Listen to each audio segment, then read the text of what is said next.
সংসার ছেড়ে চলে যাবে তোমরা? এই সংসার তো তোমাদেরও। সংসার? এই সংসার আমাদেরও? হ্যাঁ,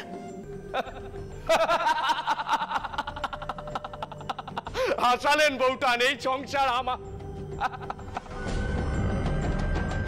এই সংসারে আমাদের কোনো মূল্য থাকলে এই সমস্ত কিছুর মালিক দাদা একা হতো না। কি কথা কইছো বাবা অভয়? সত্যি কথাটা তাহলে বেরিয়ে পড়লো।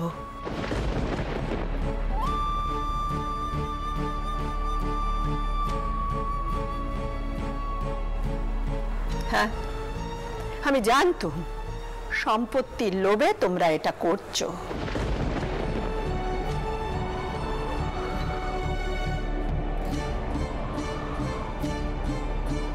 বউ, ওদের যেতে দে, যেতে দে।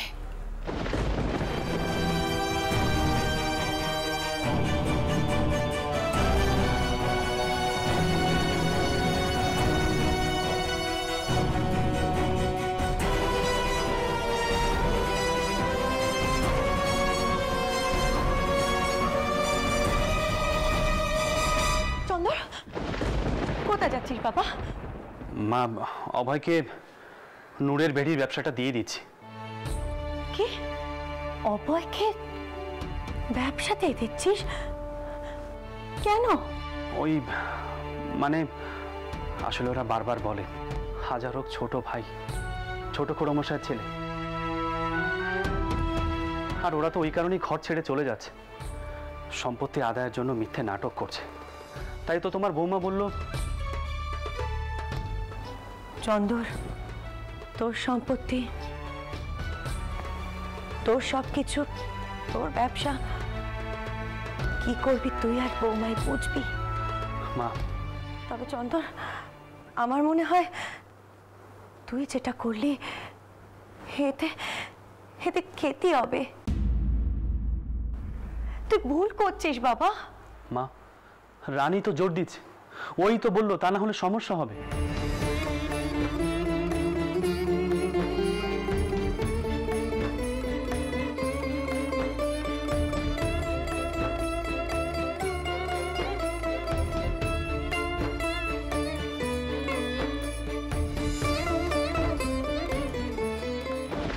ঠিক আছে, আমাদের নিয়ে যত সমস্যা তো আমরা চলেই যাচ্ছি।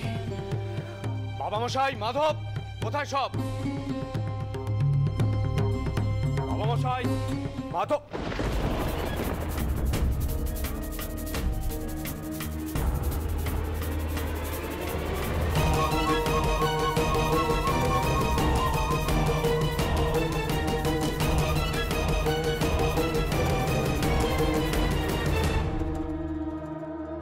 অভয়, এক সংসারে থাকতে গেলে একটু ঠুকাঠুকি হয়েই থাকে। তার জন্য ঘর ছাড়ার কি হয়েছে? আমরা কি তোমাদের পর? আপন হলে আমাদের কষ্টটা তুমি বুঝতে দাদা।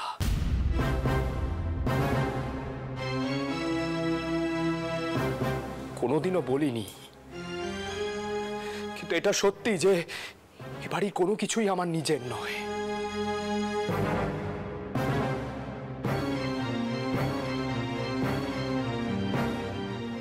এই বাড়ি, জমিদারি, ব্যবসা, সম্পত্তি, এমনকি জুড়ি গাড়িটা পর্যন্ত তোমার দাদা, তোমার একার।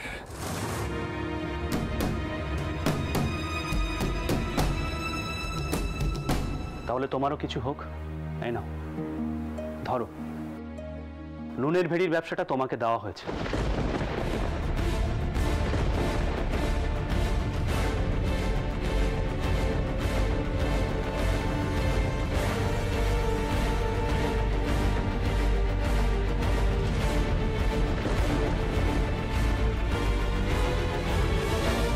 আজ থেকে কিছু জমিও তোমার।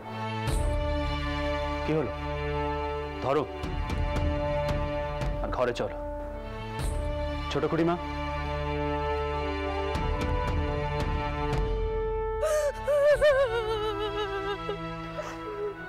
আপনিও ঘরে চলুন, আর দয়া করে এখানে দাঁড়িয়ে থাকবেন না।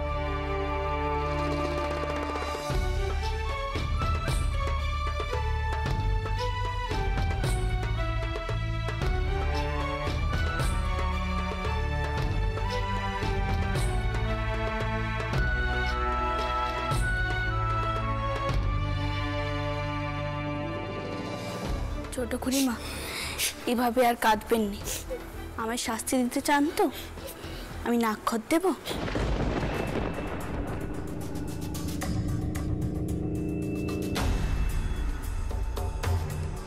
হঠাৎ কি হলো? সামান্য একটু চাপাচাপিতে ব্যবসা জমি সব নিকে দিল? ব্যাপারটা এত সহজ নয়। নিশ্চয়ই এর পেছনে অন্য উদ্দেশ্য আছে, কিন্তু সেটা কি? ও ছোট বউ, ছোট বউ, এবার ঘরে চলো দেখি, ঘরে চলো। দেখেছো, বেশ, আমি তোমাকে ঘরে নিয়ে যাচ্ছি, তাতে যদি তোমার মান ভাঙে। এসো দেখি, এসো তো, চলো চলো।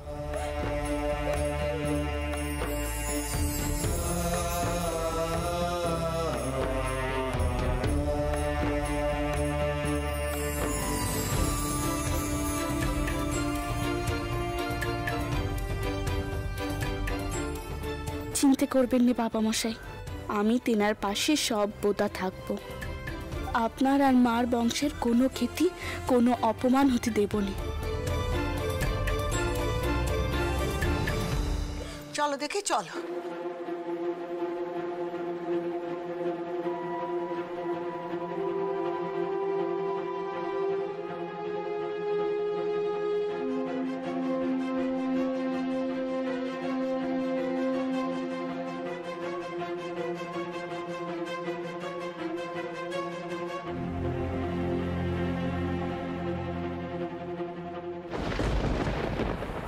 মা, আপনি এখানে? ছোট বৌমা, চন্দরকে পরামর্শ দিলে তুমি কোন বুদ্ধিতে? মা, মা এইটুকু সামান্য কেতিতে কিচ্ছুটি হবে না। ঘরের সত্য ঘরেই রইল, ঘরের বাইরে গেলে ঘরের কথা বাইরে চড়াতো। তাছাড়া আপনার ছেলে শত্রুদের সাথে জোট বাঁধত, আমি তা বন্ধ করে দিলুম। কিন্তু ছোট বৌমা, মা আপনি চিন্তা করবেন না। কখনো কখনো সামান্য ক্ষতি সহ্য করলে বড় লাভ হয়। আর তাছাড়া তো ঠাকুরপো আমাদের চেনা শত্রুর। যা করেছো হয়তো ভেবেই করেছো। একখানা কথা বলি ছোট বৌমা, যা করলে তাতে ওদের লোভ আরো বাড়বে। ভবিষ্যতে নানা অচিলা এই সম্পত্তির ভাগ ওরা আবার চাইবে। কিন্তু মা, ওরা তো আমাদের নজরে থাকবে। ঠাকুরপোটি কি ক্ষতি করতে চাইছে তা আগে থেকে সজাগ থাকলেই হলো। আমাদের প্রিয়জনী কোমল, আবার প্রিয়জনী কঠিন হতে হবে। এবারটায় না হয় আমরা কোমল হলো, তা বলে যে আমরা দুর্বল নই তা আপনার ছেলে ঠিক বুঝিয়ে দেবে। আর সবচেয়ে বড় জিনিস হলো, সংসারটা তো আর ভাঙলো না, এই বা কম কি মা? তোমার তুলনা তুমি,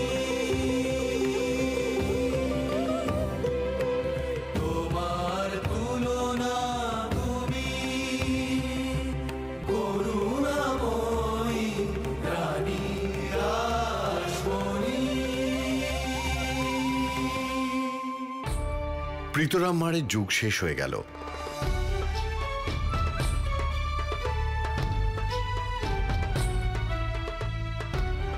জানবাজারের বাড়িতে বেশ নিঃশব্দে পরিবর্তন হলো রাজত্ব। রানী ধীরে ধীরে হয়ে উঠল সর্বময়ী কর্ত্রী।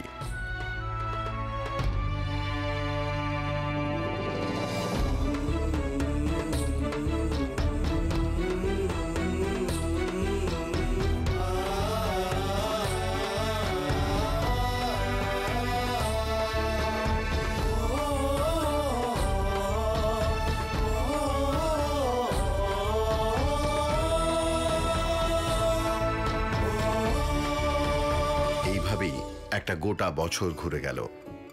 অন্যদিকে কামারপুকুরের সময় বয়ে চলছিল নিঃশব্দে। ক্ষুদিরাম চাটুর্যের অবস্থা ফিরেছিল সামান্য।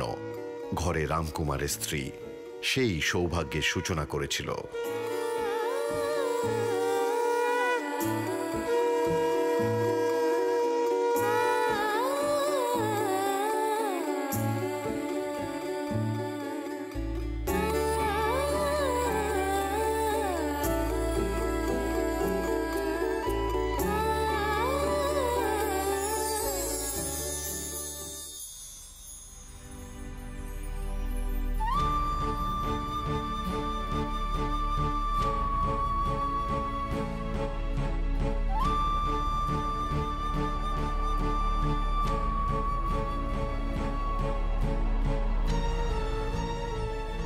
বউ, ও বউ, দেখতে পাচ্ছিস বিদিন থেকে কেমন একটা জ্যোতি বেরোচ্ছে না?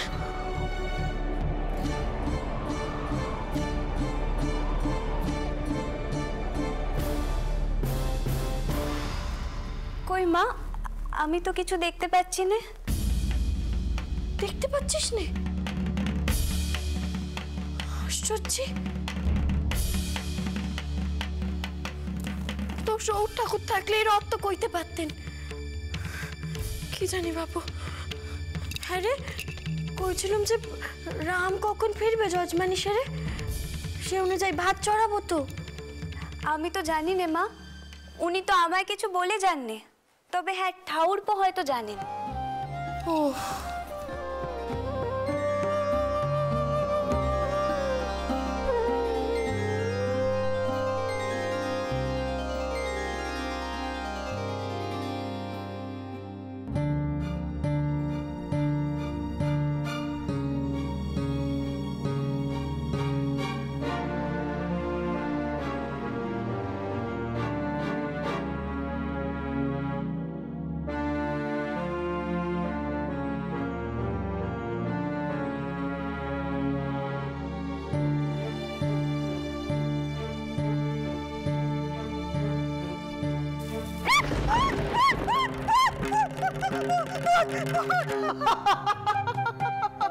কি হয়েছে রে? মা, কি হয়েছে বউ? মা, ওখানে ভূত, ভূত, ভূত।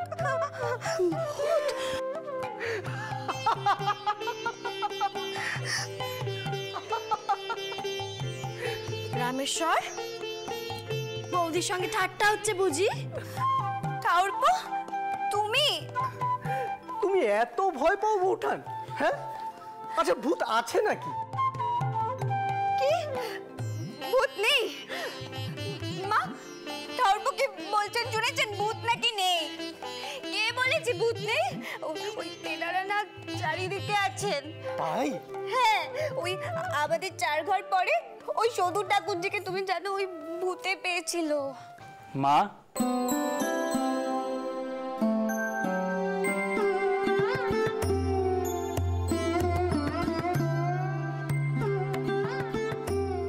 রাম এছিস বাবা? আয় আয়, ভিতরে আয় আয়। ও বউ, জানা রামের পা ধোয়ার জন্য একটু জল দে না রে। আয়।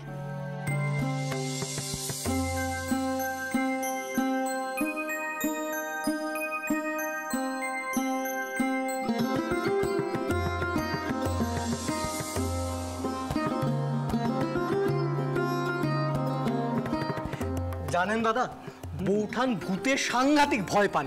যেই আমি এই ডালটা দিয়ে একটু ভয় দেখিয়েছি, এই চুপ। জানিস রাম, ও কেমন ওর বউঠানকে ভয় দেখাচ্ছিল? সে ঠাকুরপো আর বউঠানের ঠাট্টা, এর মধ্যে তুমি আর আমি কেন মা? আচ্ছা, আমার ওই পুজোর জোগাড় সব হয়েছে তো? বেশ বেশ, তাহলে আমি যাই, আন্নিকটা আগে সেরে আসি। যা বাবা যা। চন্দ্রাবু,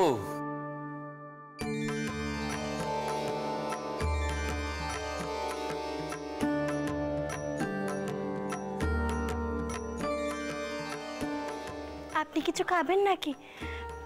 একটু মুড়ি মেখে দেবো? না না না না, বুঝলে আমার কাতুমার জন্য কদিন ধরে মনটা বড় কেমন করছে।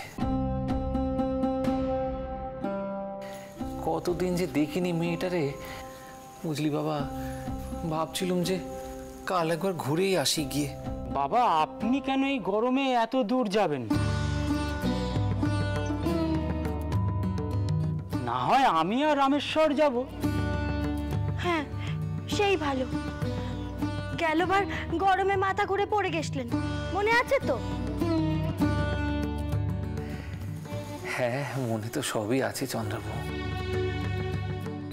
কতদিন হয়ে গেল মেয়েটাকে দেখিনি। আমার কাতুমার কোনো বিপদ হলো না তো? একদিকে কামারপুকুরে ক্ষুদিরাম চট্টোপাধ্যায় বিব্রত কন্যা কাত্যায়নী নিয়ে, আর অন্যদিকে মহা ধুমধাম করে স্বর্গত প্রীতরাম মারের বাৎসরিক সপিণ্ডকরণ শ্রাদ্ধ সম্পন্ন হল। এই এক বছরই সবাই যেন ম্রিয়মাণ ছিল, যেন ইন্দ্রপতন হওয়ার ধাক্কাটা সামাল দিতে পারছিল না রাজচন্দ্র।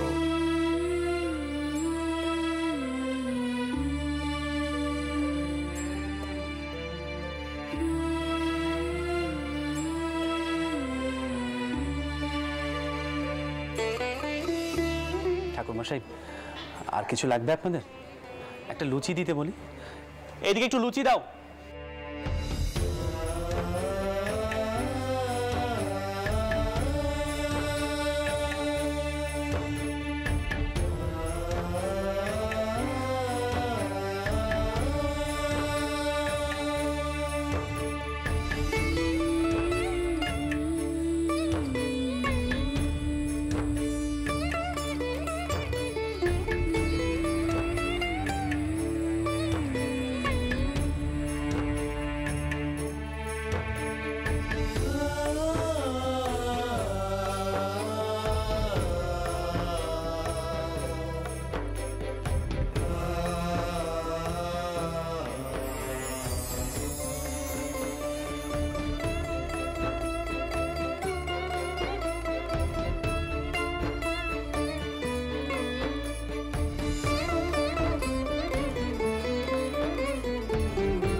মা,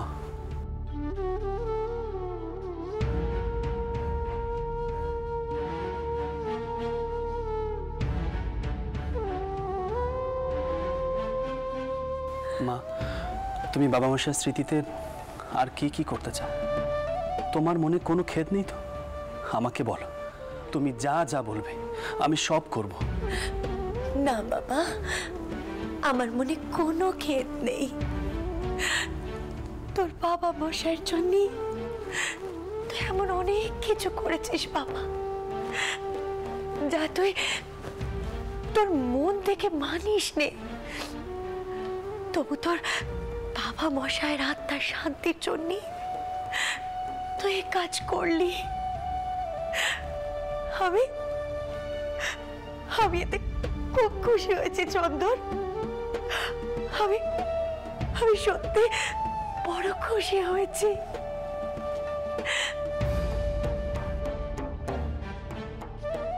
চন্দন, আমি জানি বাবা, একদিন নামে কাজে অর্থে তোর বাবা মশাইয়ের চুক্কি হয়ে উঠবি। আমি জানি তোর বাবা মশাই সব সময় কইতেন, মায়া, আমার বেটা একদিন আমার থেকেও বড় মাপের ব্যবসায়ী হবে। মিলিয়ে নিও, এই কলকাতা শহরের সব মানুষের মুখে একখানাই নাম থাকবে, বাবু রাজচন্দ্র দাস।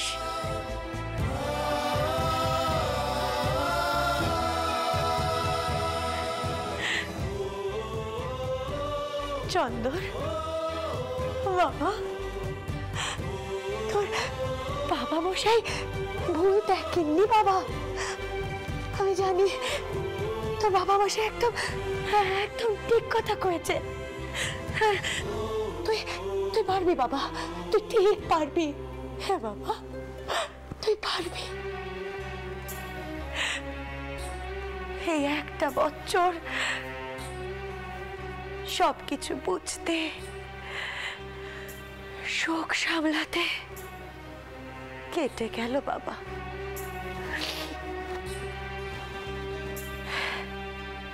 চন্দর, শোন বাবা, এবার আর বসে না থেকে তোর বাবা মশাইয়ের ব্যবসার হাল তুই নিজে ধর। তোর বাবা মশাই তাতে সব থেকে বেশি খুশি হবে, সব থেকে বেশি খুশি হবে।